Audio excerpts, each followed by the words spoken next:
I'm sponsoring House Resolution 404 to designate September 2019 as Hirschsprung's Disease Awareness Month in Pennsylvania.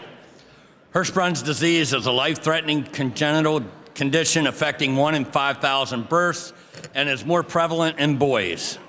It occurs in the absence of intestinal nerve cells in the colon that would normally control the contraction of the colon to allow the elimination of bodily waste.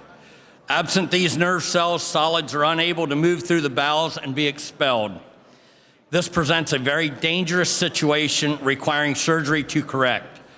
The cause of Hirschsprung's disease is unknown, but because the disease sometimes occurs in families, it's believed to be associated with a genetic mutation.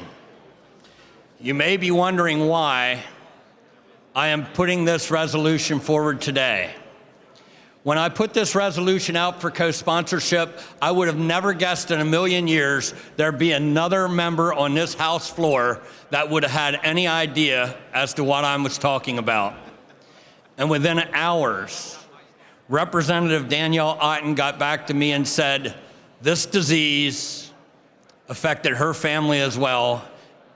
She would like to co-sponsor this with me, and I said, absolutely. Not only that, I would like you to speak on this resolution for a short period as well. So for this moment, I would like to turn it over to Danielle Otten. Thank you, Representative Mal, and thank you, Mr. Speaker. Mr. Speaker, I'm honored to share the floor with Representative Mal today to bring light to the rare congenital disease, Hirschsprung's disease. On February 14, 2014, I received the world's most amazing Valentine's Day gift. Our son, Jack, who is here with me today.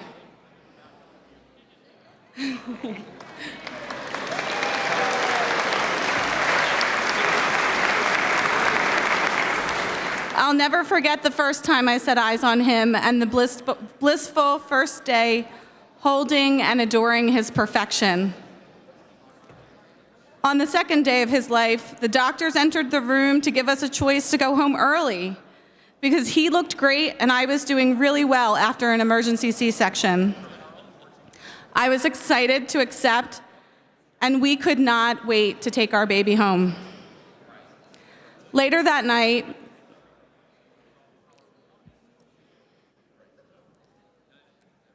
a wonderful nurse, Janice, told me that she had a light load and asked if it would be okay if she spent some time with me to help with breastfeeding. Jack was having a little bit of trouble. She suggested after a little while that I should get some rest and asked if she could take Jack for a bath and give me a chance to get some sleep.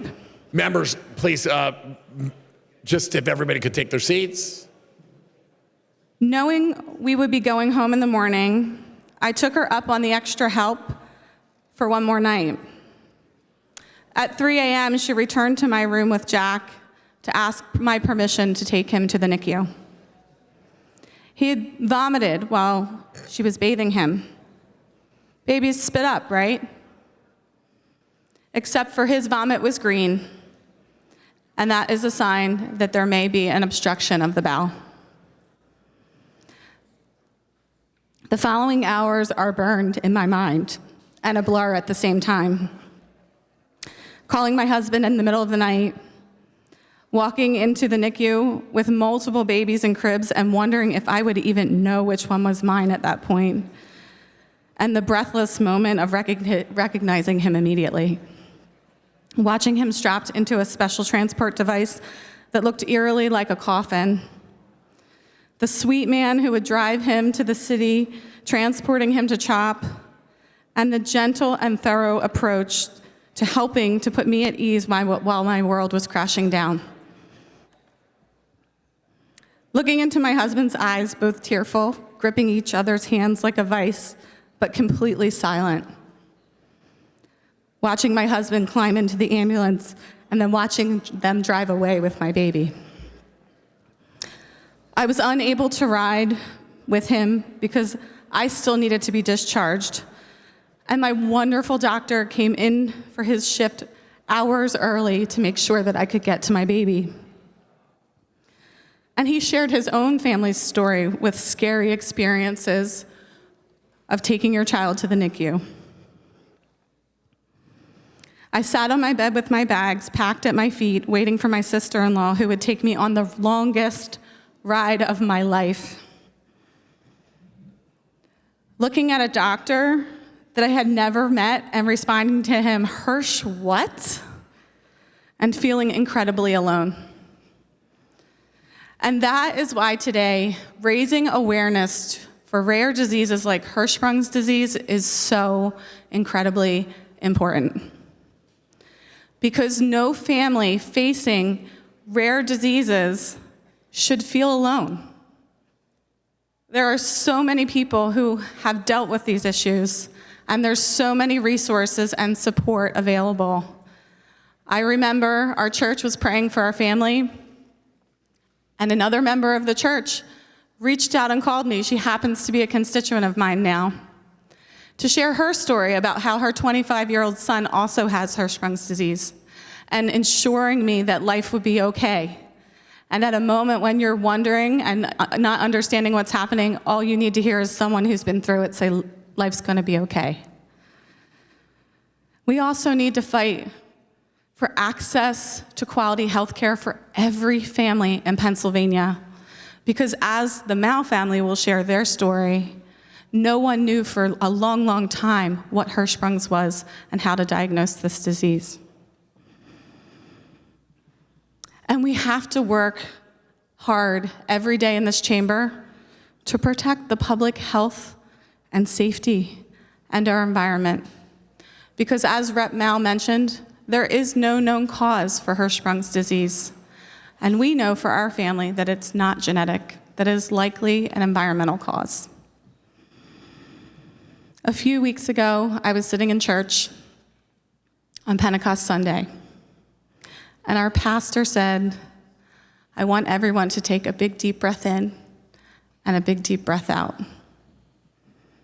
And she reminded us that that breath is what we share, and it was once someone's first breath, and it also was someone's last breath. We are all connected here in our humanity, and I want to thank you all for allowing me the opportunity to share ours today, and thank you to Representative Mao for sharing your story as well.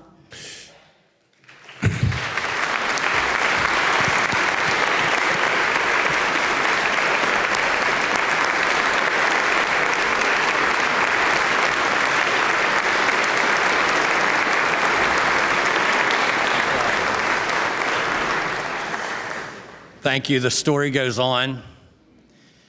This is such an insidious disease,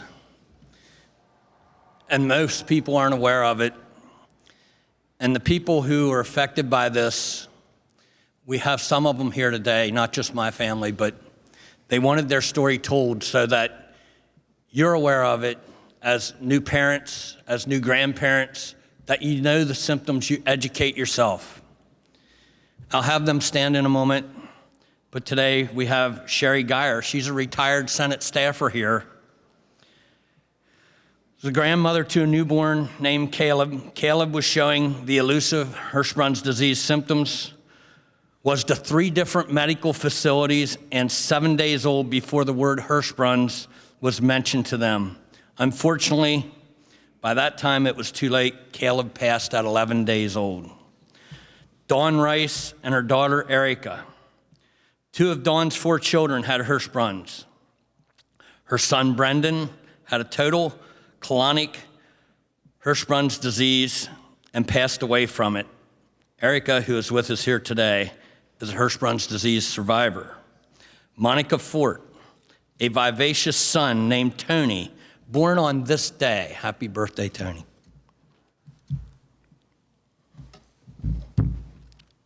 Fought Hirschsprung's disease his entire life, but with a big old smile. You may have seen him on your driver's license renewal because he was the poster child for Donate Life Pennsylvania. He had a 4-organ transplant in 2016. He got another brief chance at life, but a routine hospital stay turned wrong and took him last year at the age of 12. Ladies, if you would please stand up and be recognized.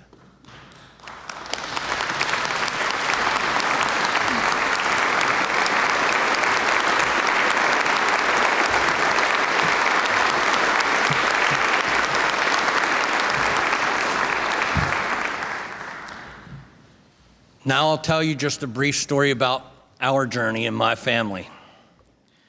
33 years ago, we had a little baby girl named Lexi. We had never heard the word Hirschsprung's disease either. And back then, had it have been 10 or 20 years earlier, maybe even a couple months earlier, we might have lost her. And we went through hell. And when she was about 6.5 months old, she started taking some solid foods, and that's when all the trouble started because she could not pass. She could not have a movement. And I was working in Washington, D.C. at the time, and I got an emergency phone call one day, well into having her at several hospitals, several doctors trying to figure out what's wrong. And they said, "We rushed your daughter to Harrisburg Polyclinic. It's not good." So I immediately beelined it from DC up to Harrisburg.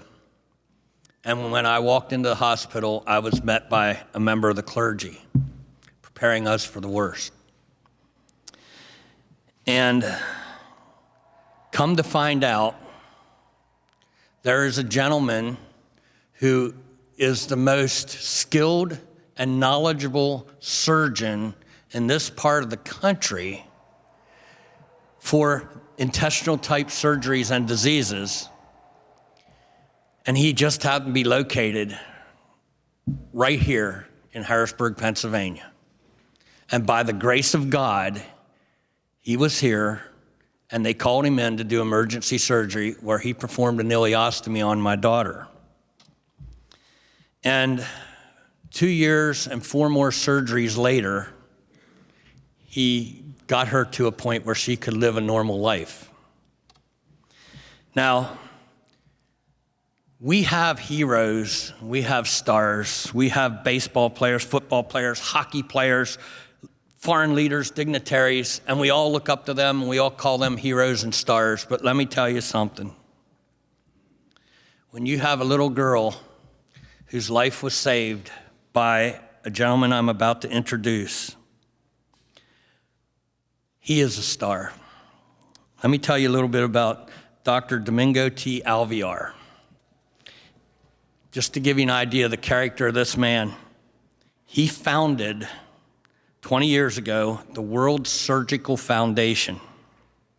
He put together a team of surgeons, nurses, assistants, volunteers, and traveled to third world countries and his team have performed over 9,000 free surgeries on children, people who would otherwise never have the opportunity to have their surgeries. He is also 2015 Ellis Island Medal of Honor Outstanding Immigrant Award winner. And in my opinion, a guy like this goes to a level all of his own, way above all those other people I just mentioned. So I'd like to say to Dr. Alvear in person, thank you.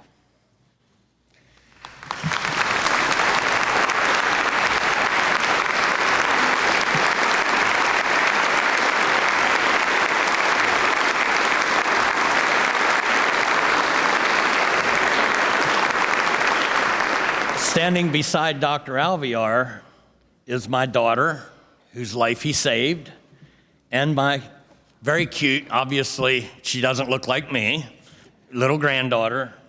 And we actually have, now that part I might have had something. She acts like me.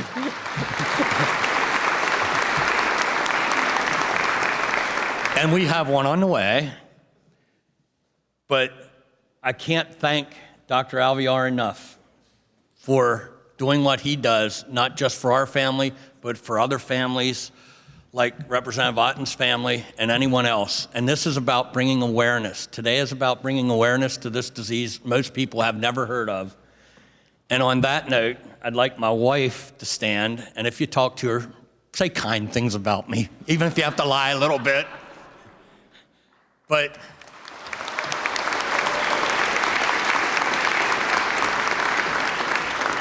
since then, my wife has made it a crusade, a mission, if you will, in her life to bring awareness to this disease worldwide. She started organizations online. She's actually helped guide people when they didn't know what's going on to go see the right doctor, to have their disease diagnosed, and I commend her greatly for that. Thank you so much. She's my wife and my partner. And we appreciate greatly your unanimous vote on House Resolution 404. I know we went over time, but it was important. Thank you, Mr. Speaker.